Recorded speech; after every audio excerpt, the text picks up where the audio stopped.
Take a moment to close your eyes, turn yourself inward.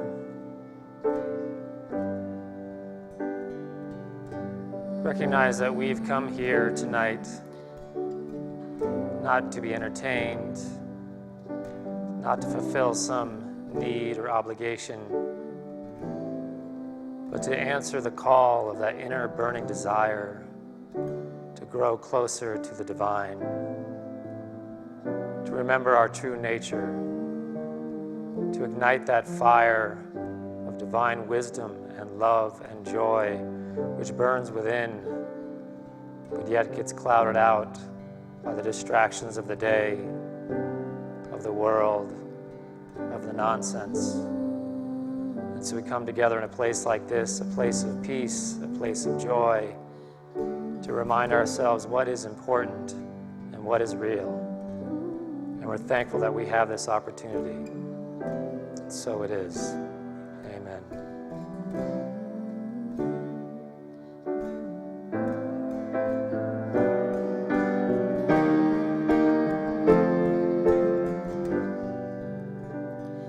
I can feel you in the morning sun.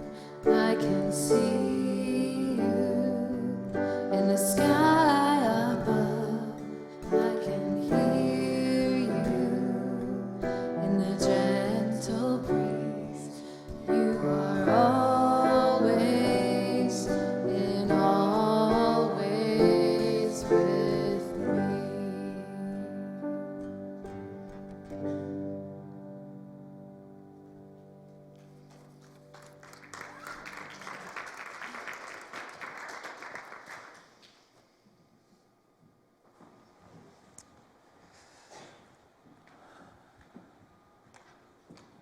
Good jacket, Marjorie. You're really standing out. Like the lights are reflecting off of you. That's brilliant. Everyone should wear a jacket like that. Then I could see all of you. I'd know you by color. Okay.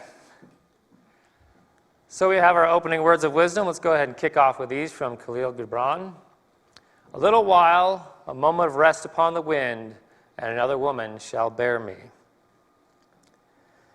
Just out of curiosity, I invite you to raise your hand if you believe in reincarnation. Okay, some hands were slower than others, some didn't go up at all. Well, I can tell you that I have had a long and sordid journey with the concept of reincarnation myself, and whether I believe in it or not. And today I will not try to make the case for reincarnation. That's not what I'm here to do, because actually James Dillett Freeman did a pretty good job of that in his book, A Case, or The Case for Reincarnation. So if you want to go down that path, you can follow his book, and if you don't know who he is, he's a famed Unity writer and poet.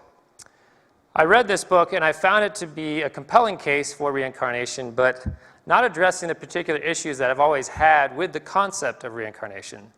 So we will head down this road in a second, but first, let me remind you of how we have arrived at where we are right now in this talk series and why we are heading in this direction. The question we are addressing in this 4-week talk series is this one. Are we living in a simulated universe? In short, I do believe that we are. And in week 1, we actually looked at the physical construct of this simulation. What is the physical aspect of this simulation? And week 2, we ventured into the mental construct of this simulation, this mental aspect, how the mind is building this illusionary world that we're living in. And this week, we are diving into the spiritual construct of this simulation. There are many layers to life that we are experiencing. If you haven't noticed that, I'm sure you already have.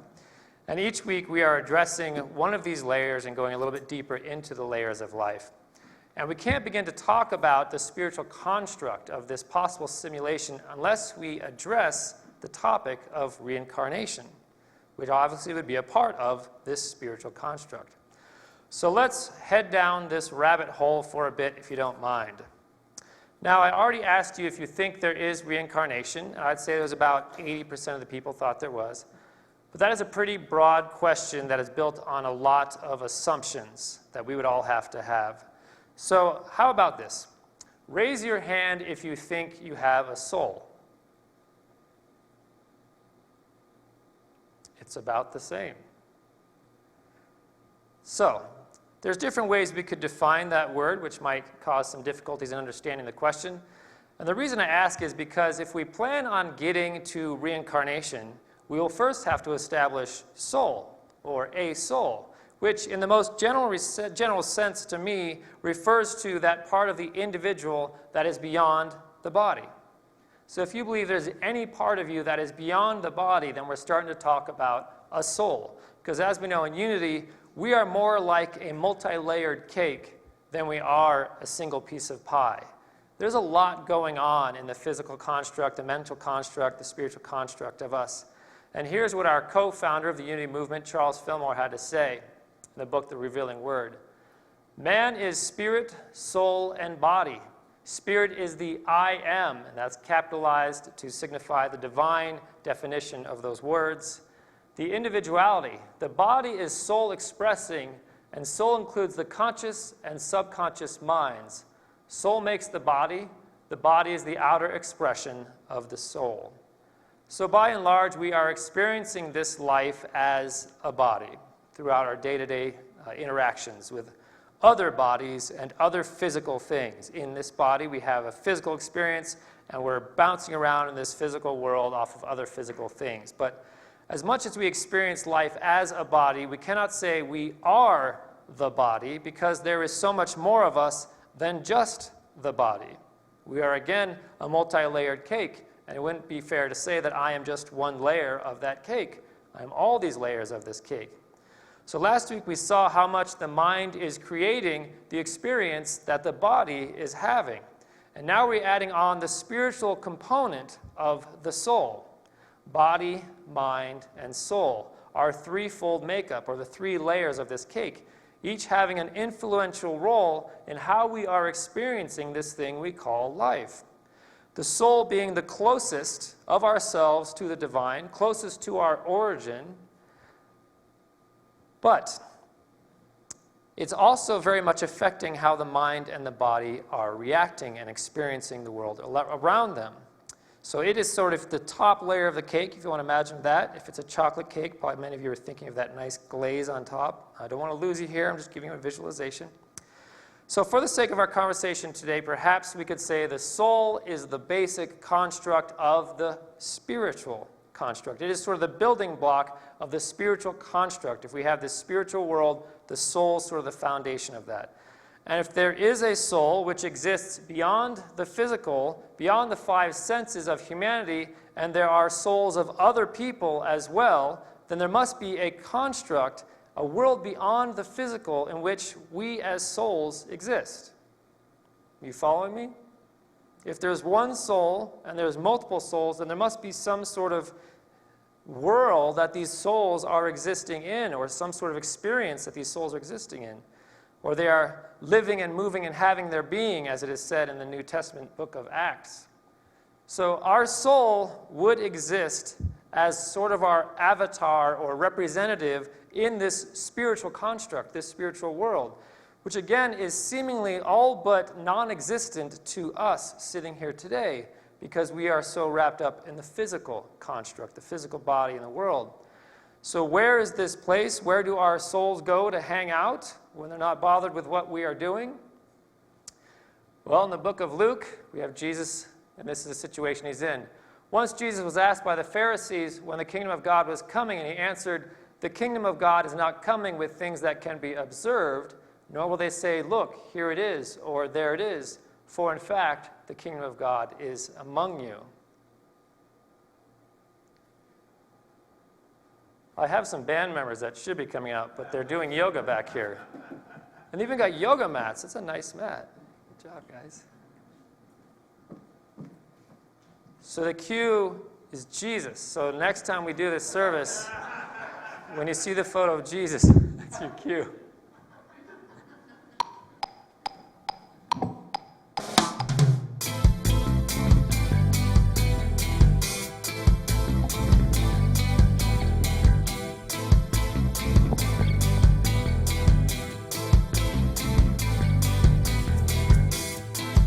There is no political solution to our troubled revolution.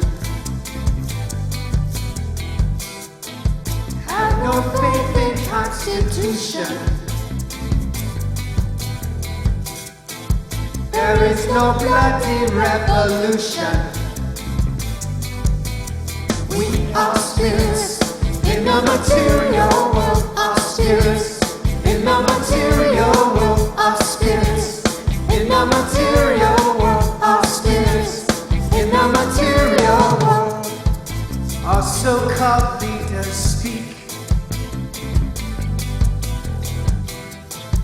with words they try to jail ya. They subjugate the meek. But it's rhetoric of failure. We are spirits in the material world. Our spirits in the material world. Our spirits in the material world. Our spirits in the material world.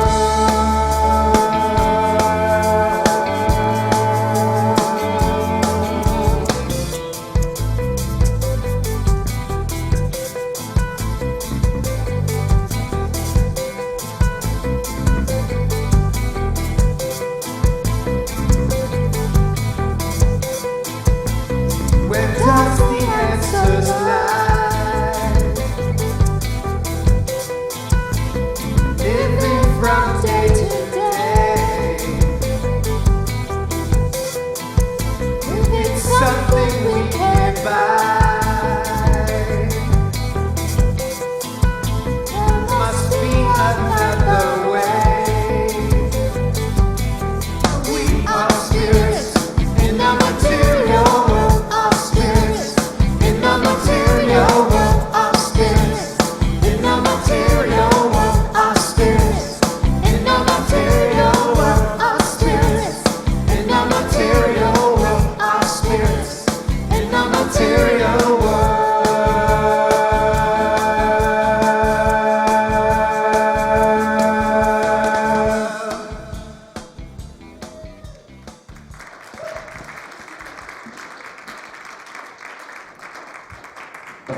Did you recognize that one? I would hope so. Dan recognized it. That was just for Dan. Dan, did you enjoy that? I love it. Okay, good. At least you enjoyed it. So, in essence, Jesus tells us that we will not be able to see it or sense it with our human abilities, with the 5 senses that we have. But nevertheless, it is right here among us. And some interpretations of the Bible actually say in and through us. So it is not above the clouds, is not out there somewhere. It actually is also out there somewhere, as much as it is in here, as much as it is around us and among us. Well, then it must be in another dimension. That is why it's imperceptible to us. That is what some people say to try to rationalize the human mind of what this concept of heaven or a soul realm would be. It must be in some sort of other dimension. Well, if it is in another dimension, if we want to think about it that way, then it opens up the possibility of us being able to figure out how to visit it someday. If we could figure out it is another dimension, then maybe we could visit it someday. Except there is one fascinating problem about us trying to simply peek our head into the heavenly dimension. There is a way to do it. There is a vessel that can get us there, but that vessel, shall we say, has lost its map. The soul is a resident of the heavenly dimension, but it has forgotten where it lives. It has lost its map to the way home.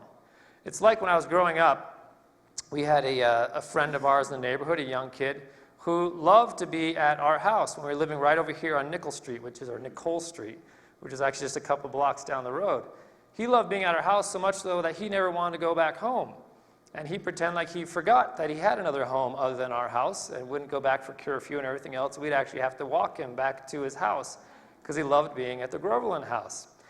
He liked it over at our house better and would conveniently forget to head home when it was time to head home, pretending he didn't have one. So, like this young boy, the soul is enamored with the physical experience that it has completely forgotten its real home. If you took that example one step further and he hung out at our house just enough that he completely forgot he had another home than our house, then that would be the situation that the soul is in. This lust and desire for fleeting pleasures in this world is like any addiction for the soul. It can never quite get enough to feel satisfied or fulfilled, so it is always coming back for more. As a result, the soul has built itself and inadvertently trapped itself into a simulation, which is the spiritual construct. Like a raccoon with a shiny object. Now, you may not know, but it is said that if you place a shiny object in a hole that is only big enough for a raccoon to stick its paws into, but too small for it to pull its paws back out when they're clenched and they're holding on to something, because your hands get bigger when you hold on to something, then they will never let it go and they will be trapped indefinitely. Now get this point. There is no real trap there. The raccoon is only trapped by its desire for that object. If it could release its desire for that object, it would be free. It's only trapping itself. So it reached for it through free will, and it could release it through free will, but it is now permanently stuck in this trap of its own making. Because the desire is so strong that it erases the memory of the time when the raccoon was free and not holding on to something. Right? It's so locked into whatever it's holding on to, it doesn't remember a time when it wasn't trapped. Because if it did, it would go, oh, I just have to let go. And so it goes with the soul, causing itself to be trapped in between two worlds, trapped in duality. It is spiritual in nature, spawning from a spiritual realm, but sleeping in the dream of physicality in the physical realm. But thankfully, by nature of the physical and mental construct, the body, it has an expiration date. So that's actually kind of a good thing. The soul will be forced to step out of this simulation and return to the spiritual simulation for a time.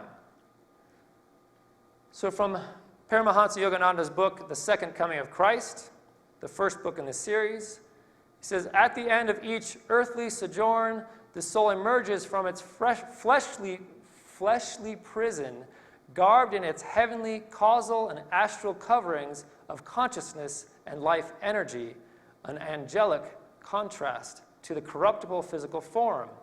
Astral freedom is temporary for those whose karma compels eventual return to physical incarnation. The spiritual realm, the spiritual construct, the spiritual simulation, as we're calling it in this series, is governed by the self-imposed law of cause and effect, or what is often called in the East, karma. Because the collective consciousness of all souls know that you can't stay in bliss if you are still attached to suffering. Think about that. You cannot stay and exist in bliss if you're still attached to suffering. And suffering is always the result of the desire for impermanent things. As long as you desire impermanent things, you will experience suffering. And here is one of the issues that I've always had with reincarnation. Why would you choose to come back for another life? Another life in the physical after you have died. You've returned to bliss. You've remembered your true nature as a soul. Why would you come back at that point? You're back. You're there. You're home. You've remembered, this is my home. Why would you bother coming back here? Some say that, in fact, you don't choose, but that you are evaluated by someone or something, and then you are sent back against your will, if you want. And that others say there are soul contracts, that you may have to go back to fulfill contracts that you made in lifetimes, that you don't have a choice. You have a contract saying you've got to go back and fulfill these relationships, these desires, these things. Well, when I face a difficult spiritual thought experiment, which is all this is, none of this is actually true. We're just having a thought experiment here. The reality of this is way beyond any of us will ever understand. But when I think of a thought experiment like this, I always think of Occam's razor. Is anyone familiar with that? Does anyone remember Wile E. Coyote's efforts to catch the Roadrunner? Occam's razor. Sure, there are simpler ways to catch that bird, but the complicated ones kick ass. That's what made the show fun, is that Wile E. Coyote always made it so difficult to catch that bird. This is actually the exact opposite of Occam's razor, so we'll get to that. Occam's razor, what he said was entities should not be multiplied without necessity, which in layman's terms means the simplest solution is most likely the right one. When we are trying to find a solution, the human mind tends to make it more complicated than it has to be. Has anyone else ever experienced that?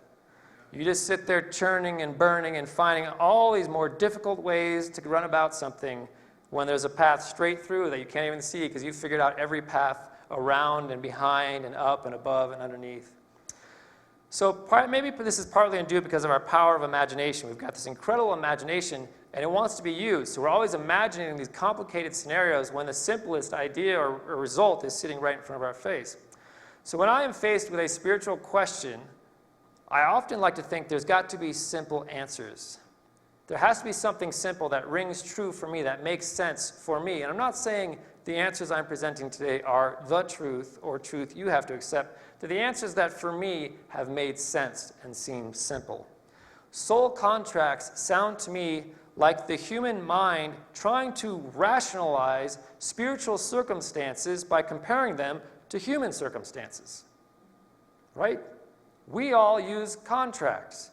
Contracts are very complicated human issues. It makes no sense to me that they're also being used in the spiritual realm.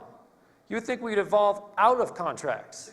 You'd think, like, finally, we're done with contracts and things like mortgages and things that we owe and have to fulfill. So that doesn't make sense to me. That doesn't ring true that the spiritual realm is going, oh, they're using contracts to a horrible resort. Let's do the same thing. And being judged after you die by some entity or entities also sounds way too complicated and human to me. We judge each other. We sit in front of a jury. We have this process where we say, no, you didn't do good enough. You've got to go try again, or you've got to be punished. We do that. It doesn't make sense to me that in a spiritual realm, it would still be happening the same way we do it here. That seems like us trying to justify and understand something we can't with something that we do, which is what we do. So much of the supposed rules and regulations surrounding reincarnation just sound to me like the human mind trying to rationalize the way the spirit realm works by comparing it to how the physical world works. We go, well, this is what we do in the physical world. This must be how it is in the spiritual world. So after spending years of reading and studying many different ideologies about reincarnation, different perceptions, different points of view, the only thing that makes sense to me as to why the soul comes back after it dies is simply because it wants to. It wants to come back. You can't stay in heaven with a consciousness and awareness of one still controlled by the desire for physical things. As long as you have that desire for physical things, heaven won't work for you. As long as you pass from this life, still attached to the physical, still desiring the physical, it will be that desire which brings you back to the physical. If you have not detached yourself from that desire, it will be that desire that brings you back again. We trap ourselves in the loop of the spiritual simulation because we want. And you say, we want what? And I say, it's not what you want, it's just wanting in and of itself that brings you back again and again. You have left wanting because you've lived a life of unfulfilled desires. So what then is karma? Am I saying that karma doesn't exist? No, I do actually believe it exists. Good karma is established by letting go of the limited ego attachments that keep us here. Bad karma is empowering and continuing to pursue those limited ego attachments that keep us here. You build up enough of that bad karma, you're just going to keep coming back because you don't want to come back. Because you're going to feel unfulfilled and you think the only place to find the fulfillment is here. And so you're going to come back and try again. Revenge, judgment, self-righteousness, longing, gluttony, selfishness, emptiness, recognition, adulation, ignorance, All these things we pursue in our lifetime, they are based on the empty desires of the limited ego. Building up karmic debt as we go after them, building up a stronger desire as we go along, that will bring us back for more again and again. We just can't get enough of being let down. We are not forced to come back. That doesn't make sense to me. I can't believe in a universe that says you are punished. You must go be punished more. We choose to come back out of spiritual immaturity and ignorance. The casino doesn't force someone with a gambling addiction to come to their casino. They don't force them to come in and say, you've got to come spend money. The addict chooses to come back for more suffering. Many times against their own will, but they are choosing to come back for more suffering because they are addicted to the small picture at the expense of the larger picture, seeking short-term empty gratifications at the expense of eternal bliss. And this is the spiritual construct of the simulation, a system that we are ignorantly and indefinitely trapped in. As long as we fail to learn our lessons and to grow our awareness to see beyond this physical realm. And it is a simulation because it doesn't have to exist at all. We are creating it. It doesn't really have to exist at all. We have created reincarnation because we choose to keep coming back again and again and again. The moment we choose to stop doing that, it vanishes and the simulation falls apart because it's based on our desire. And as long as that desire is there, the simulation continues and we're all stuck in it. Groundhog Day, over and over again. Masters of the East say that it will take 1,000,000 lifetimes for an individual to awaken simply through trial and error of the human experience. So basically, if they never set out on a spiritual path, they never sought to meditate or pray to work on their spiritual growth, it'll take 1,000,000 lifetimes through all that trial and error to awaken.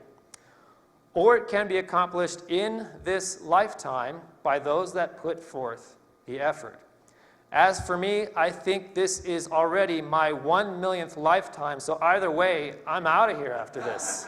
So that's pretty awesome, right? There's 2 roads there.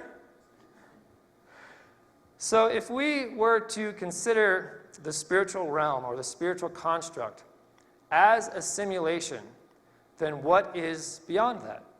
Right? If the spirit, even if the spiritual realm itself is a simulation, then what is going on beyond that simulation?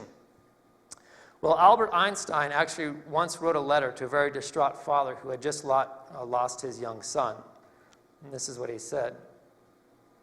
A human being is part of the whole, called by us universe, a part limited in time and space. He experiences himself, his thoughts and feelings as something separated from the rest, a kind of optical delusion of his consciousness. The striving to free oneself from this delusion is the one issue of true religion. Not to nourish it, but to try to overcome it is the way to reach the attainable measure of peace of mind. The key word there is whole. And that word will be our stepping off point for the conclusion of this talk series next week when we look into the divine construct. And that is the truth as I experience it. We are now going to, you can do 1 clap. That's it, no more clapping. I said only 1. Thank you. All right, moving on. So we're going to take ourselves into a place of silence to go within, to try to tap into, to try to break free of this simulation, to try to see beyond the restrictions of our own self-imposed situation. In the still small voice, listen for an answer. It may be a whisper, sounding like a dream. In the still small voice, there will be an answer. It is the voice of God.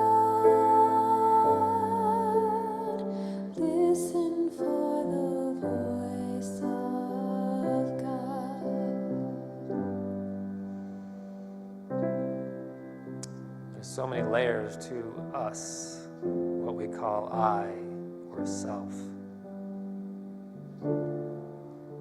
And as we slow down the breath, and we slow down the mind, and we slow down the heart, we sink down through those layers, the layers of distraction, the layers of self-indulgence, the layers of disconnection,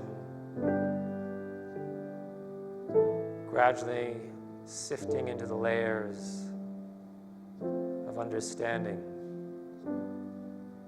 stillness, going beyond the I, dropping down into the I am. The I am that. The I am all that is.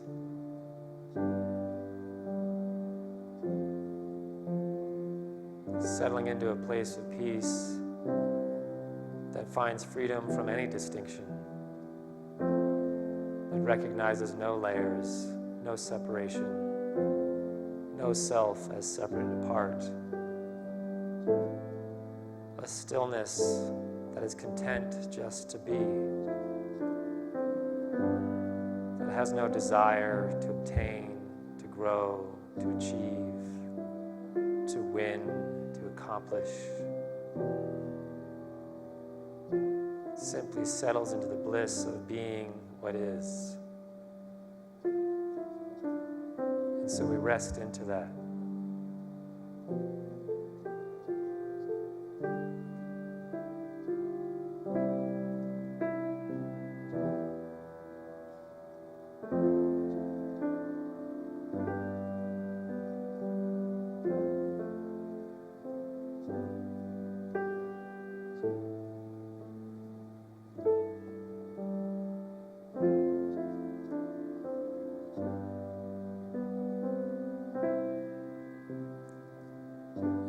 Tightly onto this sense of peace and stillness as we go forth from this time of silence, holding on to this cherished essence, bringing it with us in the rest of our evening, the rest of our week, knowing that there is a peace that surpasses understanding that is ours for the taking anytime we're willing to slow down and be still enough to tap in. And so it is. Amen. Namaste.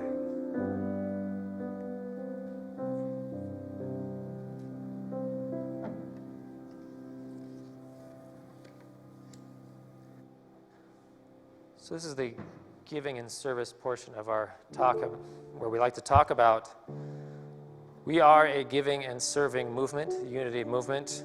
We are built in the idea that we've been put here not just to obtain and to get and to collect, but that we are supposed to be conduits of the divine abundance, moving it out and through and into the world and the universe. And that each and every one of us has enough to give, and if we don't have enough to give, we've sold ourselves on a lie. And so part of our goal of this service is to spark and ignite that giver within you, which does what comes naturally when it has been awakened, when it has given a chance to do what it's supposed to do, which is to give and to give generously of our time, our talents, our treasures, to help this world find a new direction, which it so needs at this time. Here at Unity of Boulder, we have plenty of ways to give. You can give through texting, you can give online, we have an app that you can download and be in control of your own giving, because we all like to be in control of things.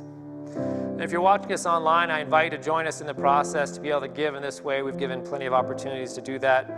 You can also give by sharing this live stream when you get home today, if you're watching us live right now, to share it on the different avenues that you have access to. We also have baskets in the back of the room if you'd like to give us a cash or check donation, which we also appreciate. So coming up next is our segment that we like to call the Spotlight, which is highlighting different things happening around us in our community, in our world, that we think are noteworthy.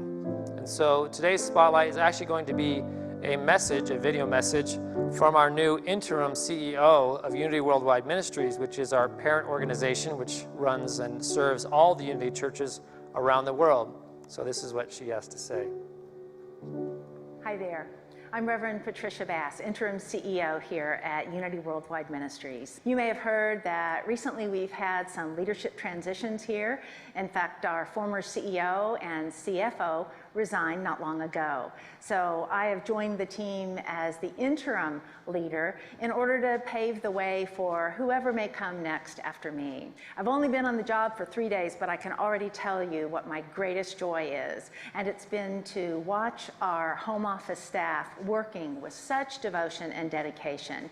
You know, even in this time of change, they are not skipping a beat in the service that they are offering. I recently heard a great acronym for change. Constantly having a new growth experience. Constantly having a new growth experience. And isn't that the way it is with the engaged life? We're always changing, we're always growing.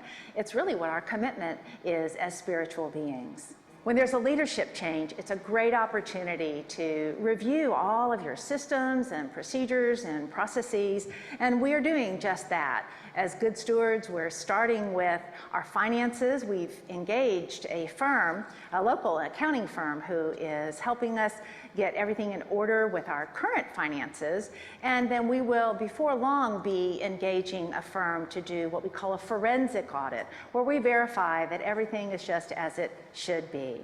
So as we move through this change, as we move through this time of transition, we will do it together. And what I want you to hear from me is that I'm so looking forward to hearing from you, to doing lots and lots of listening as I come to understand better your hopes and dreams for Unity, and in particular for Unity Worldwide Ministries, how we can serve you as well as we can, because that is our commitment. Our commitment is to serving you.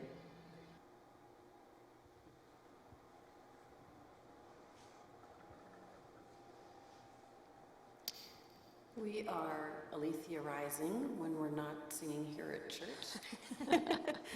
And we would like to invite you to a performance that we are doing tomorrow evening. We've got flyers out in the foyer, and you can sign up for our email list. And we're going to be doing a song by the group Mamuse for you this evening.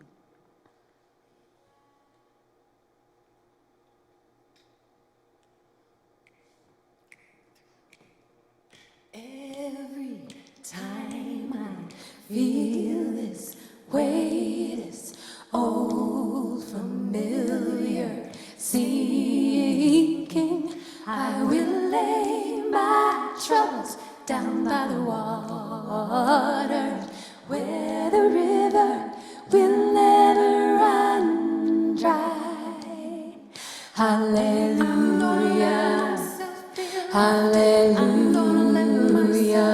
Hallelujah, by and by, I will lay my troubles down by the water, where the river will never run dry.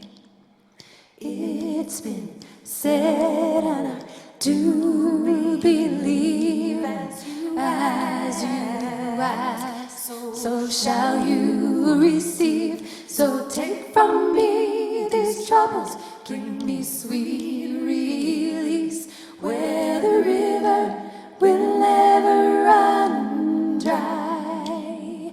Hallelujah, hallelujah, hallelujah.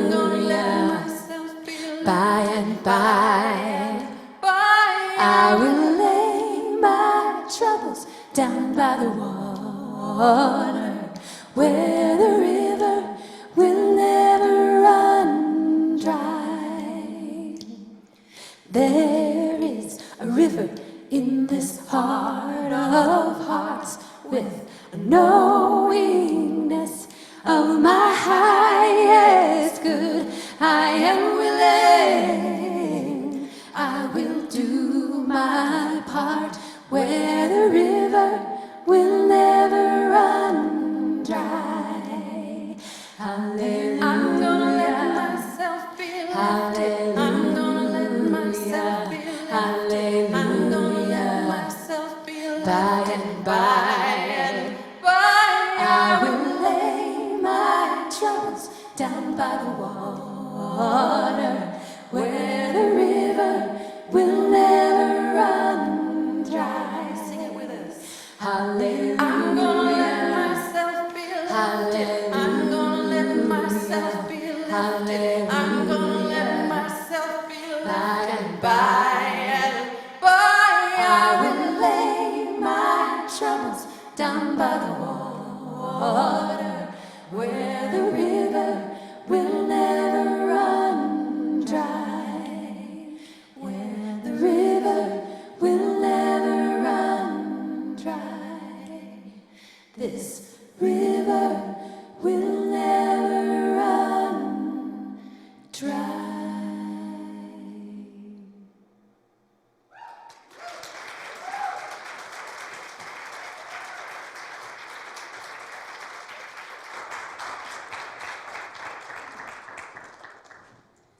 Yeah, some talent there. So thank you for coming. I appreciate you taking time out of your Saturday to come be with us. I think this is an important experience, and I imagine that most of you probably agree with me that this is something that the world needs. So I invite you to join me in help making this happen, getting the message out there, getting people to grow and expand in this way.